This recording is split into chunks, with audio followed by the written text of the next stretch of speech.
여러분 반갑습니다. 이번 주 5주차 5-2에서는 보상의 종류와 방법에 대해서 알아보도록 하겠습니다. 보상은 왜 하는가 하는 부분에 보상은 동기부여 수단에 해당이 된다 하는 내용입니다. 그래서 이 앞전 차에 배웠던 동기부여 수단 5개 중에서 이 앞전 시간 마지막에 목표에 의한 관리 MBO에 대해서 여러분한테 설명을 했는데요. 이번에는 두 번째로 동기부여의 수단 중에 보상에 대해서 이야기하도록 했습니다.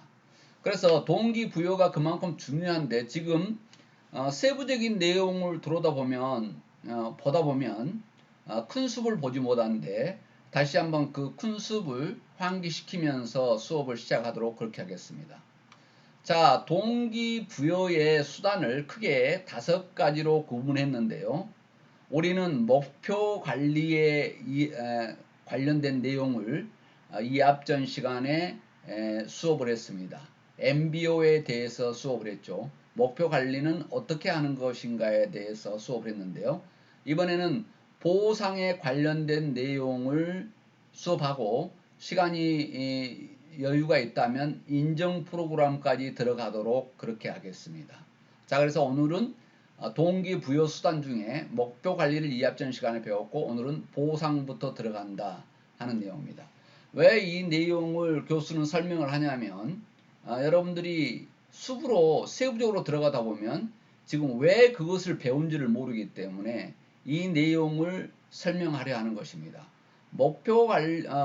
동기부여를 위한 수단 중에 목표 관리와 보상과 인정 프로그램 그리고 경영 참여 인파워먼트가 있는데 이 앞전 시간에 우리는 목표를 배웠고 오늘은 보상을 배우고 인정 프로그램 이 순서대로 갈 것이다 하는 내용을 설명을 합니다. 자, 그래서 보상의 종류와 방법에 대해서 알아보려 하는데요. 보상은 우리가 리워드라고 하는데요. 내재적 보상과 외재적 보상으로 구분할 수 있습니다. 내재적 보상은 각 개인들이 어떤 업무 수행을 통해서 얻게 되는 만족감을 내재적 보상이다 이렇게 보면 되겠습니다. 그 개인의 만족감, 업무를 통해서 얻은 어떤 만족감 이것을 내재적 보상이라고 하고요. 외재적 보상은 그 어떤 업무를 수행하고 나서 성과를 달성했을 때 외부로부터 받게 되는 보상을 이야기합니다. 그러니까 본인의 내재적 보상은 내 개인적인 만족을 이야기하는데 외재적 보상은 그 성과에 대해서 외부로부터 받게 되는 보상을 의미한다. 그래서 보상은 내재적 보상과 외재적 보상이 있다 하는 것입니다. 그래서 보상은 훌륭한 인재를 확보하기 위한 수단으로 쓰고 있죠. 그래서 대기업 같은 경우는 급여가 높다. 외재적 보상이 크죠. 그래서 급여가 높다는 것인데 어느 기업은 내재적 보상까지를 이렇게 주기 위한 노력들을 하고 있습니다. 그렇게 함으로써 지속적인 성과를 달성할 수 있도록 하게 해주고 거기에서 지금 큰 동기부여를 할 수 있는 내용으로 생각을 한 것입니다. 자, 여기에서 가장 중요하게 고려될 부분이 있는데요. 구성원들이 뭘 원하는가, 그리고 원하는 보상이 어떤 것인가를 파악하는 것이 아주 중요하다는 것입니다. 그래서 어떤 보상을 통해서 구성원들의 욕구를 충족시켜 줌으로써 조직 성과를 높이는데 가장 바람직한 조직 행동을 유발시킬 수 있기 때문에 그렇습니다. 다시 이야기하면 동기부여를 해줄 수 있기 때문에 그렇습니다. 동기부여를 크게 해줄 수 있다. 그래서 종업원이 원하는 구성원이 원하는 보상이 어떤 것인가를 파악하는 것이 중요하다는 것을 여기서 설명하고 있습니다. 보상은 내재적 보상과 외재적 보상이 있는데 내재적은 개인들의 만족감이고 외재적 보상은 외부로부터 받는 보상이다 하는 부분인데 이런 보상이 어떤 것이냐에 따라서 훌륭한 자질을 갖춘 인재들을 모집하기도 하고 확보하기도 쉽고, 또 그 인재들이 퇴사를 하지 않고 계속해서 꾸준히 유지하게 하는 수단으로 기업은 쓰고 있다. 또 그렇게 보상을, 종업원이 원하는 보상을, 구성원이 원하는 보상을 잘 맞춰줌으로써 동기부여에 중요한 역할을 한다 하는 내용을 이야기합니다. 그래서 여기서 지금 보상에 대해서 연구하고 있는 것은 동기부여의 수단으로 얼마나 효율적인 영향을 줄 것인가 하는 부분이라는 것을 이야기했습니다. 다시 반복하지만 동기부여의 수단 중에서는 목표에 의한 관리가 있었는데, 이번에는 보상에 관련된 내용을 지금 수업하고 있다, 이렇게 이해하면 되겠습니다. 자, 보상의 종류 중에 인센티브 보상이란 게 있는데요. 구성원들의 이 성과를 향상시키기 위해서 동기부여의 수단으로 쓰고 있습니다. 인센티브 보상 제도라고 하고 있는데요. 이것은 개인이나 팀, 부서, 또 혹은 조직의 목표를 달성했을 때 해주는 보상을 의미합니다. 보통 이런 인센티브 보상은 스톡 옵션으로 하거나 현금을 통해서 이루어지는데요. 스톡 옵션 같은 경우는 예를 들자면 자사주를 주식을, 자기 회사 주식을 몇 주를 준다든가 아니면 현금을 준다든가 이런 방식으로 인센티브로 이루어진다는 것입니다. 그래서 이런 성과 보상이 긍정적인 영향을 미친 경우가 있고 부정적인 영향을 미친 경우가 있었는데, 이게 성과 보상을 하면 긍정적인 영향이 클 줄만 알았는데 그 중에는 부정적인 영향을 미친 경우도 있더라. 그래서 긍정적인 영향과 부정적인 영향이 비슷하게 나타났다는 것이 굉장히 관심을 가질 내용이다, 이렇게 생각합니다. 그래서 꼭 인센티브 보상을 한 것이 도움이 되는 것이냐 하는 부분은 고민을 해야 된다는 것이죠. 많은 사람들은 보상을 해주면 무조건 좋을 거라고 생각을 했는데, 어느 부분은 긍정적인 영향을 미치는데 어느 부분은 부정적인 영향을 미치더라. 그래서 긍정적인 영향이 컸으면 좋겠는데 거의 비슷하게 나타나더라고 하는 부분이 우리가 지금 공부하고 있는 내용입니다.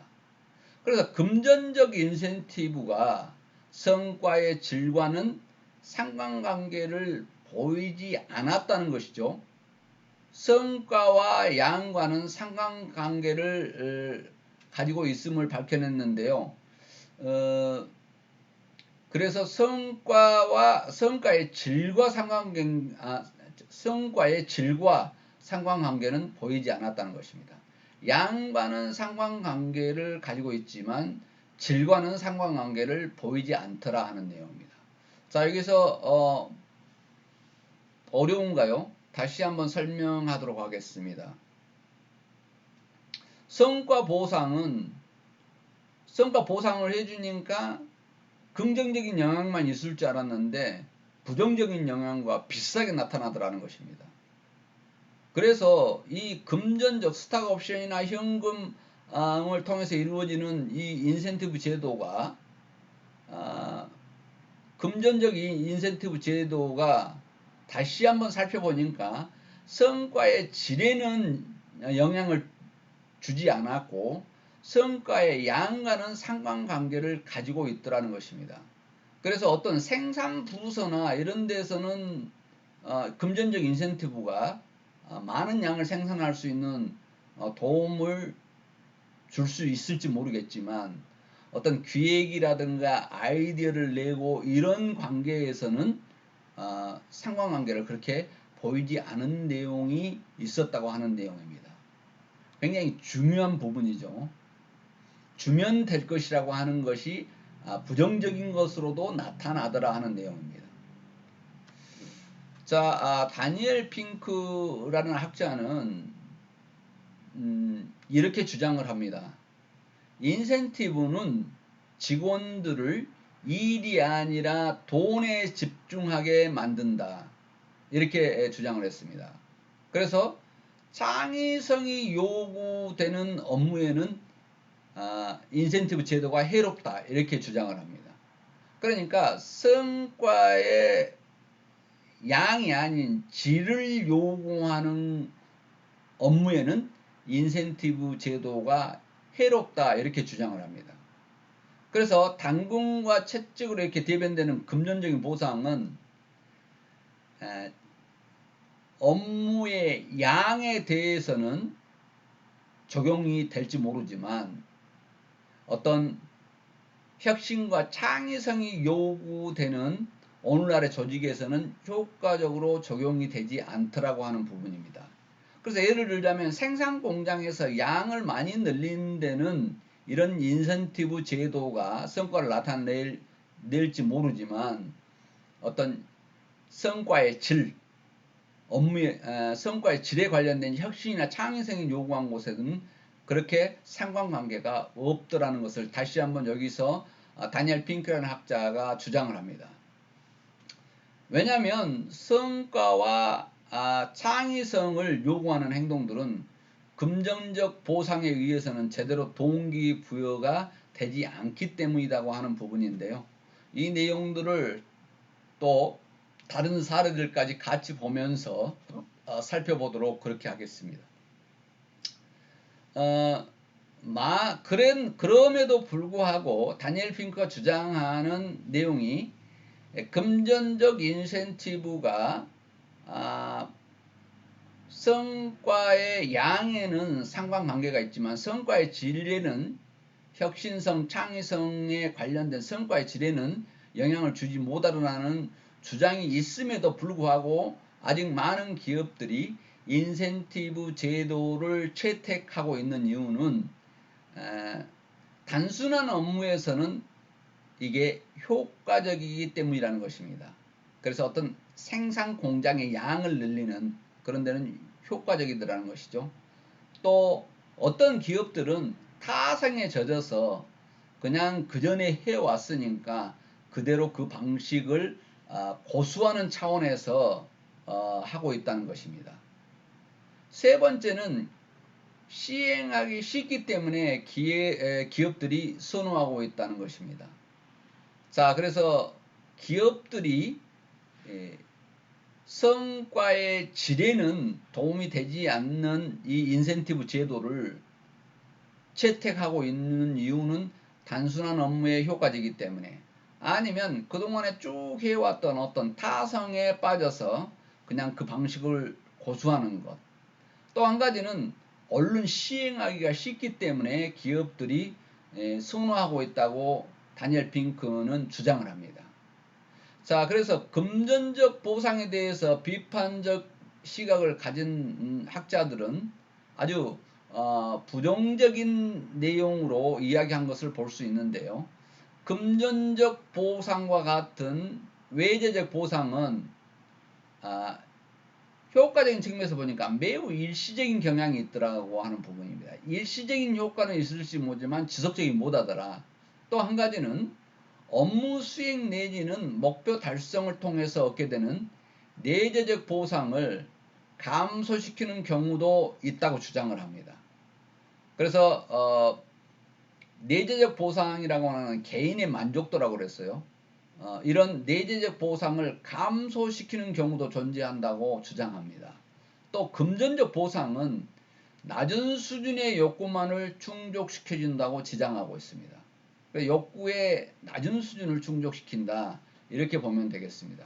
그래서 지금 인센티브 제도에 대해서 지금까지 이 기업들이 하고 있는 타성에 젖어서 또 시행하기 쉽기 때문에 또 단순 업무에 효과적이어서 하고 있는 내용들을 우리가 살펴봤고 학자들이 주장하는 외재적 보상은 일시적인 경향이 있는 단점이 있다. 그리고 내재적 보상을 감소시키는 경우도 있다. 또 낮은 수준의 욕구만을 시켜주는 것이 인센티브 제도라는 것을 지적하고 있습니다. 자, 성과급 보상 사례를 이렇게 살펴보도록 그렇게 하겠습니다. 후디치의 성과주의 리포트라는 책을 쓴 저자 시게유키는 이렇게 주장을 합니다. 인센티브가 오히려 직원의 사기를 저하시킬 수 있다, 이렇게 주장을 하는데요. 인센티브를 주는데 왜 사기를 저하시킬까 하는 내용이었는데, 성과급 제도를 주로 아주 많이 도입을 해서 성과를 봤다고 이렇게 소문이 났던 후지츠가 대표적입니다. 그래서 성과급 도입하는 어떤 그 초기 목적은 뭐였냐면, 유능한 인재를 발굴하고 또 그런 인재한테 강한 인센티브를 제공함으로써 나머지 직원들에게 동기부여를 하는 것이었습니다. 도입 목적은 유능한 인재한테 강한 인센티브를 주면 나머지 직원들도 동기부여가 될 것이다. 나도 저렇게 해서 성과급을 받아야 되겠다, 이렇게 생각이 들도록 동기부여할 것이라고 생각을 했던 것입니다. 그러나 모든 사람이 고가 등급을 받을 수가 없습니다. 고가에서 높은 점수를 받을 수가 없습니다. 왜냐하면 상대평가를 하기 때문에 누구나 똑같이 줄 수는 없다는 것이죠. 그래서 낮은 점수를 받은 다수 직원들의 사기는 급속도로 저하되더라 하는 내용입니다. 높은 점수를 받은 사람들은 사기가 올라가겠지만 낮은 점수를 받은 직원들은 사기가 급속도로 떨어지라는 것이죠. 그래서 후지츠는 이 성과급 제도를 몇 차례에 걸쳐서 손질을 했는데, 수정하고 고치고 했는데 결국은 성과급 제도의 실패를 선언하게 됩니다. 그래서 후지츠의 성과주의, 성과급 제도에 대한 리포터를 시케이키라는 사람이 이 책을 썼는데요. 후지츠가 성과주의를 도입해서 처음에는 우수인재한테 강한 인센티브를 주면 나머지 직원들도 열심히 하는 동기부여가 될 것이라고 했는데, 오히려 점수를 적게 받은 사람들이 사기가 급속도로 저하되면서 성과는 더 좋지 못해서 실패를 선언한 내용을 여기서 사례로 살펴봤습니다. 그 다음 여러분이 잘 알고 있는 타이어 업체 브리지스톤이죠. 자동차 바퀴 회사인데요. 여기도 성과주의를 도입을 해서 했는데, 도입 후에 후지츠와 유사하게 어떤 내용이 나오냐면, 하위 고가 직원들이 업무 의욕을 상실하다는 것입니다. 높은 고가를 받은 직원들은 신나서 하겠지만 상대적으로 하위 고가 직원들은 업무 의욕이 심하게 상실하더라는 것입니다. 그래서 하위 고가 직원들은 열심히 일을 하지 않더라는 것이죠. 그래서 상위 고가 직원들이 업무가 결국은 많아지게 되고 또 이들이 불만을 제기하게 되고, 그런 내용들이 계속해서 기업에서 악순환으로 돌아가더라는 것입니다. 그래서 결론은 상위 고가 직원들까지도 이제 불만을 표출하는 상황이 된다는 것입니다. 개인주의 기업 문화에 바탕을 둔 미국에서 이런 일이 종종 일어나는데, 개인주의가 발달되지 않는 동양 기업들에서는 얼마나 어렵겠는가 하는 점에서 시사하는 바가 크다, 이렇게 주장하고 있습니다. 그래서 미국의 이 브리지스톤 회사, 서양의 브리지스톤 회사가 후지츠와 유사하게 했지만 개인주의 기업 문화가 아주 바탕을 둔 이런 미국에서 이런 일이 일어났다는 것이 시사하는 바가 크다. 그런 걸로 봤을 때 그러면 개인주의가 발달되지 않는 동양 문화에서는 더 영향이 클 수 있다 하는 내용입니다.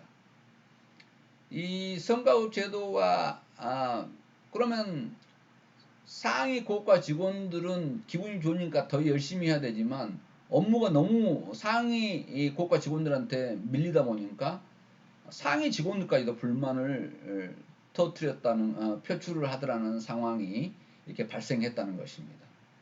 자, 그래서 성과급 보상 사례, 인센티브 제도가 결코 좋은 것만은 아니다. 그래서 기업에서 실패했던 사례들을 이렇게 살펴봤습니다. 여기에서도 성과급 보상 제도 사례인데요. 시어스사는 이렇게 자사 계열사 중에 자동차 정비센터 직원들의 성과 향상을 위해서 개인별 수리 실적에 따라서 차등적 인센티브를 지급했습니다. 개인이 얼마나 수리를 했느냐는 그 실적에 따라서 차등적 인센티브를 지급을 했는데요. 여기에 사례를 보면 실적에 의해서 인센티브를 주다 보니까 실적을 위해서 직원들이 불필요한 수리를 하는 경우가 자주 발생합니다. 그러면 불필요한 수리를 해서 부담시키는 일이 자주 실적 때문에 발생하다 보니까 이것은 결국은 고객에게 불만족 요인으로 나타나게 됐다. 그래서 회사 발전을 위해서 진행했던 이 성과급 제도가 개인 수리 실적 수리해서 벌어들이는 그 금액이 많은 사람 순으로 차등 적용해서 인센티브를 지급했더니 필요 없는 불필요한 수리를 더해서 고객들로부터 불만족을 자아내는 문제점이 발생되더라는 것입니다. 그렇게 하다 보니까 고객이 거기에서는 필요 없는 걸 너무 많이 고쳐서 부담을 많이 준다고 생각하니까 매출액이 급격히 제하되고 그리고 회사 이미지마저 하락되더라는 것이죠. 거기 가면 불필요한 것을 너무 많이 고친다 이렇게 한다는 것이죠. 그래서 CS사의 개별 인센티브 제도는 기업 이미지가 훼손된 채로 처리됐다는 것이죠. 자, 그래서 성과급 제도를 다양한 방법으로 적용을 했지만 이렇게 실패 사례가 나타나는 것을 볼 수 있습니다. 그 실패 사례도 다양하죠.